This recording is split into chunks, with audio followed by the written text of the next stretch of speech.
He leaped over the railing and into the arena. "Good luck," Ethan said. "You'll need it." "Where's your weapon?" Percy asked. Anteas laughed. "I don't need any to finish you." Percy rolled under his legs and stabbed him in his side. But where blood should have came out, there was sand, and the wound closed up in just seconds. He charged again.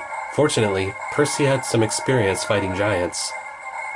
He dodged sideways and this time stabbed him in the armpit.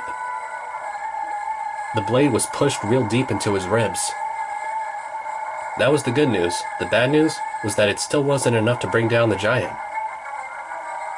Percy was thrown across the arena weaponless. Anteas just wouldn't disintegrate. No monster had ever withstood a direct hit from Riptide like that. The celestial bronze blade had to be destroying his essence.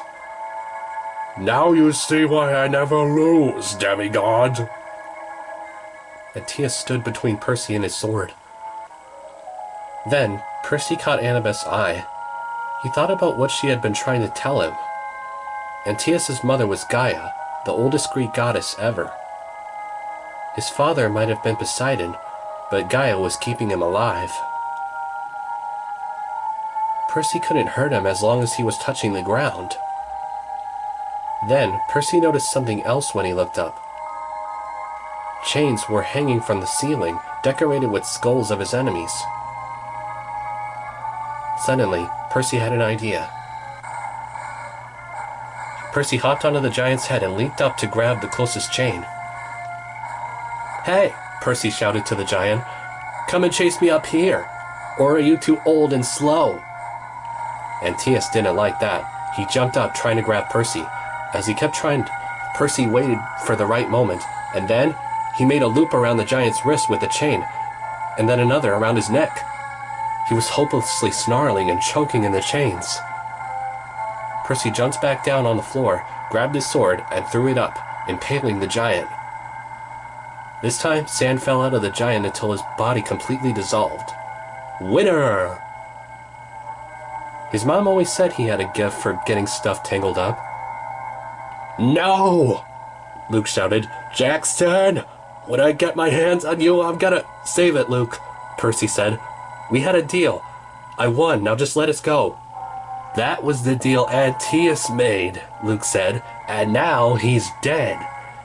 But since I'm feeling merciful today, I'll have you killed quickly." He pointed to Annabeth. "Spare the girl," he ordered, his voice quavering just a little. "I will speak to her before our great triumph." Every monster in the audience drew a weapon or bared their ugly teeth. They were trapped, hopelessly, hilariously outnumbered. Then, Percy felt a freezing sensation in his pocket growing colder and colder. For weeks, Percy avoided using Quintus's dog whistle. It had to be a trap, but now he had no choice. He pulled it out and blew. It made no audible sound as it cracked into shards of ice and melted in his hand. Luke laughed. "What was that supposed to do?"